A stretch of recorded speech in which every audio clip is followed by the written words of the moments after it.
Hello à tous, bienvenue. Donc aujourd'hui une petite vidéo pour revenir en fait sur la société Eramé. Donc je vous en avais parlé, hein. Pour moi c'était une société qui allait principalement bien EP en 2021, niveau du cours de bourse je veux dire.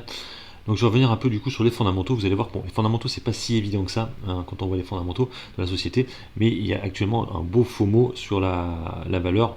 On reviendra dessus à cause de tout ce qui est batterie. Donc on va commencer par l'analyse technique.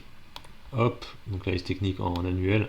Donc effectivement, c'est une valeur très cyclique, hein, vous le voyez, on avait eu une très forte hausse en 2003, hein, jusqu'en 2008, hein, vous voyez, ça nous avait amené jusqu'à 660 euros, pour après complètement se péter la gueule, rebondir à 280 euros, et pour ensuite de nouveau se péter la gueule, pour descendre à 30 euros, 20 euros là quasiment, et rebondir une nouvelle fois en 2018, on était monté à 166 euros, et pour après retourner à peu près à, ouais, 20 euros.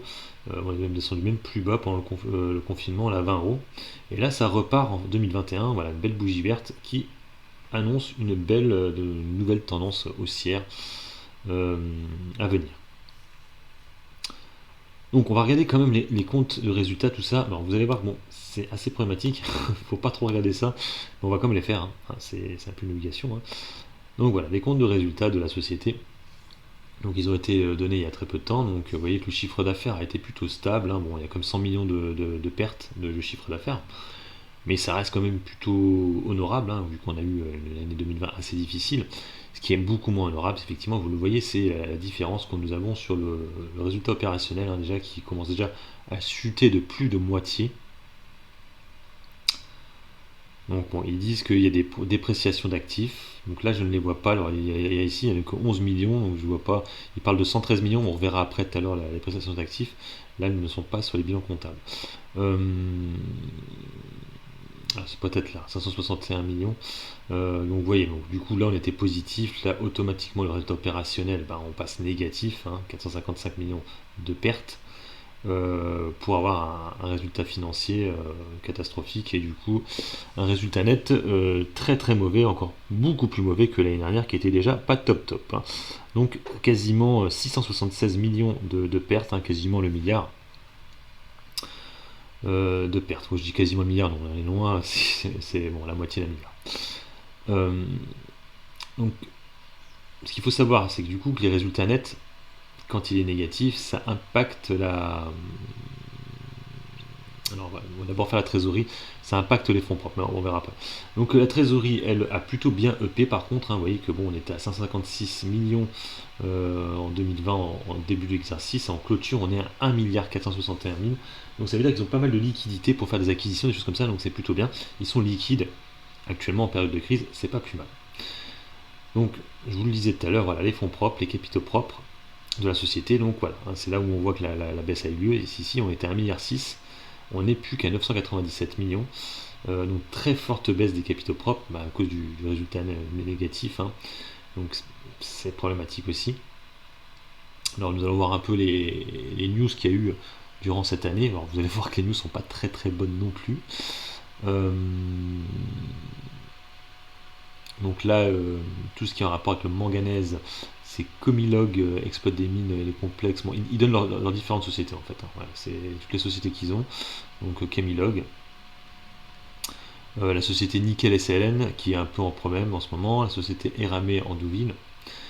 Euh, et ils disent qu'ils détiennent aussi 43% de la société PT de Weda Bay Nickel, encore avec le nickel. Voilà, et il y a une société aussi Tizir, il me semble que c'est au Maroc, non, non, je dis n'importe quoi, c'est en Norvège. Société en Norvège et au Sénégal. Donc ça c'est tout ce qui est du sable minéralisé. Et le business lithium, donc là, le business lithium est un peu en attente actuellement. Voilà. C'est pour ça que je vous dis que bon, ça peut se décanter rapidement, mais pour l'instant, c'est vrai que c'est pas non plus exceptionnel. Donc, voilà, c'est ça qui pose problème, hein, ces fameuses sociétés en Argentine, hein, qui devaient lancer, qui étaient principalement dans le lithium, donc du coup les batteries, qui est pour l'instant en stand-by. Donc c'est pour ça qu'il y a eu une dépréciation d'actifs de 144 millions d'euros. Non, 113 millions d'euros, excusez-moi, là ici.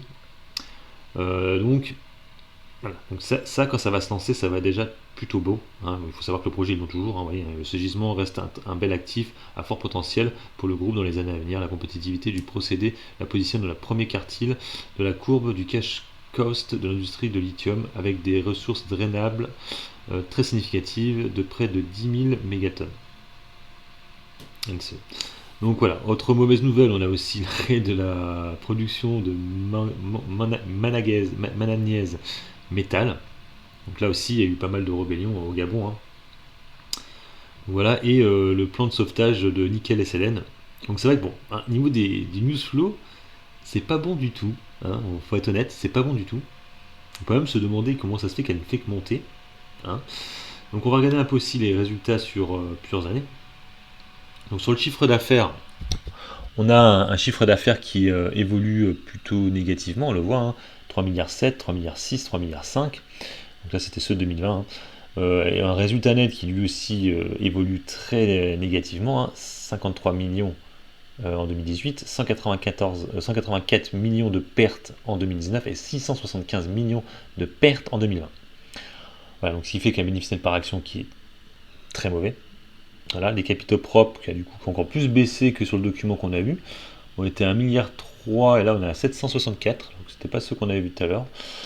Donc du coup, la société n'est absolument plus value, hein, vu qu'elle est au niveau de la cap, elle est beaucoup trop haute.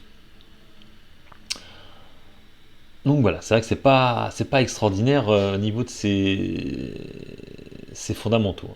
Là, faut être honnête, hein, là je le fais vraiment franco, c'est pas une société à acheter pour de l'investissement très long terme.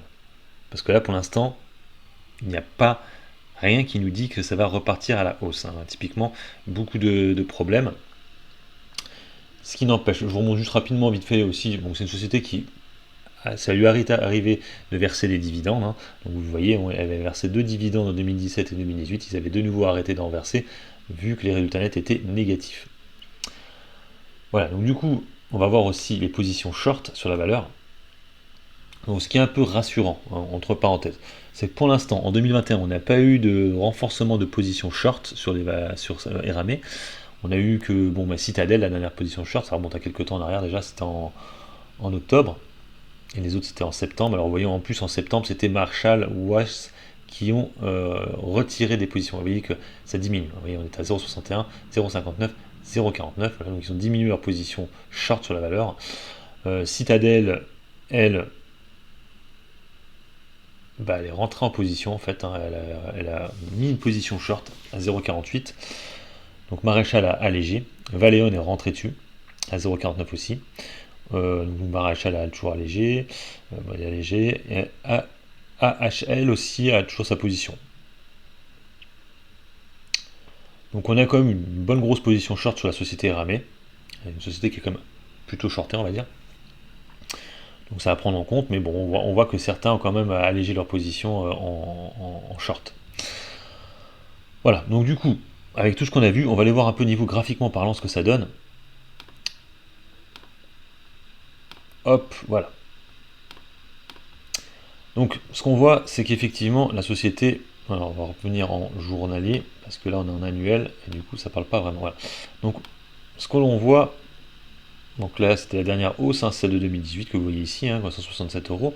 Donc là on a vu que, alors du coup il faut que je dézoome un peu le truc.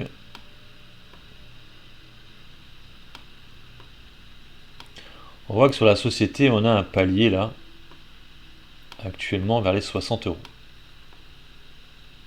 61 euros, voilà. Il y a un espèce de palier, on fait un peu du surplace, on se cherche, bon, il y a eu déjà une très forte hausse, hein, une première fois, donc c'est un palier, on pourrait donc essayer de rentrer à se faire ce palier là, 61 euros, 60 euros, pour jouer du coup l'espèce de range de palier là bon, pour l'instant on ne veut pas aller plus haut, vous voyez que 65 euros, dès qu'on arrive là, bon, on va réintégrer la Bollinger, c'est tout, mais bon, ce qui n'empêche que hein, les volumes sont quand même là, ici pour l'instant, hein, il y a quand même du volume.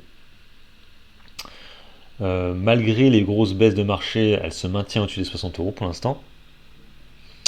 On n'a pas de gap que je vois qui soit resté ouvert. La hausse est plutôt saine. À chaque fois, il y a des petites mèches qui font que. Donc voilà, un premier achat vers les 60 euros, un deuxième vers les 50 euros, donc 60-50 euros. Voilà. Et après, vous laissez aller un peu vos plus-values. Moi, je viserai sur la valeur,